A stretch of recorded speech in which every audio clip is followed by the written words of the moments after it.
Chris, you've had a long association with the Lord's Taverners. Tell us about how you got involved. I got involved a long time ago when I was doing Tiswas, and we had this epic game with custard pies and buckets of water, and I tremble to think stumps were on fire and whatever, at Trent Bridge, which is one of the great cricket grounds in England. And I have to say, I didn't really know who the Taverners were, and I thought they'd never speak to me again. But it was a huge day, great fun, and I met just a load of the guys that now become sort of 25, 30 years later, some of my best mates.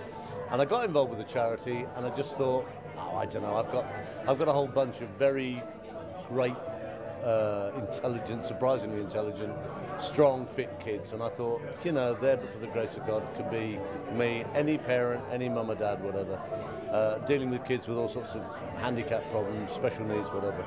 And I got involved, and it's been a fantastic charity, and we have had so many, I mean, I have to say it, we've had so many laughs, because it is a great, fun charity.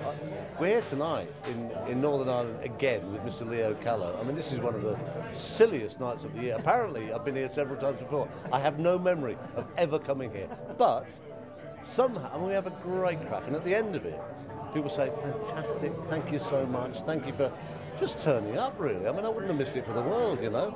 And at the bottom line, they say, and by the way, tonight we raised, you know, £100,000 for kids with special needs, specially customised mini buses for kids, whatever.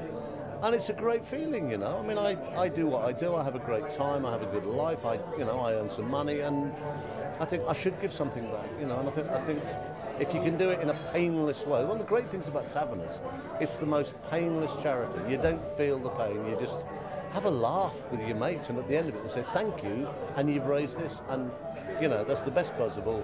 We will raise a lot of money tonight again at the Waterloo Ball, you know, and a huge number of kids right across the UK will benefit from tonight, but we'll just have a great time. Brilliant. That was the short answer, by the way. That was a short one. I was going to say, you've been in Northern Ireland a lot of times.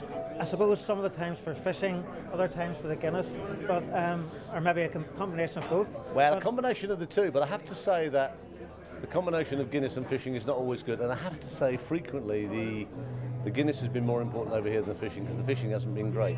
This is not great weather. It's beautiful weather for sunbathing. My old lady is loving it, but it's very, very bright for fishing. I probably will sneak out tomorrow morning early, but it's not good for fishing. But I have now been here. I've come to Northern Ireland, I mean, through memories with Frank Carson and people for 30 years at least, and had some splendid, you know, trips here, and been really well looked after by people. But I have been to the end of the Giant's Causeway at least 20 times, and I'm not convinced it's there. And this weekend, sadly, we're stuck over this side of the Northern Ireland, and I think, I bet this weekend, if it is there at all, which I still kind of, you know, I'm not sure about, you would see it this weekend. It's like Snowdon. I don't think Snowdon exists, and I don't think Giant's Causeway exists. But this weekend, if it's there, by God, you'd see it, wouldn't you? Well, Chris, listen, thanks very, very much for taking time to chat to us and for coming over to support the Waterloo Ball. Have a great time in Northern Ireland again, and I'm sure it'll not be too long before you're back. I have to say, I have had some of the happiest days, nights, weekends, weeks of my life over here in Ireland. The people make me so welcome, and it's great to be back.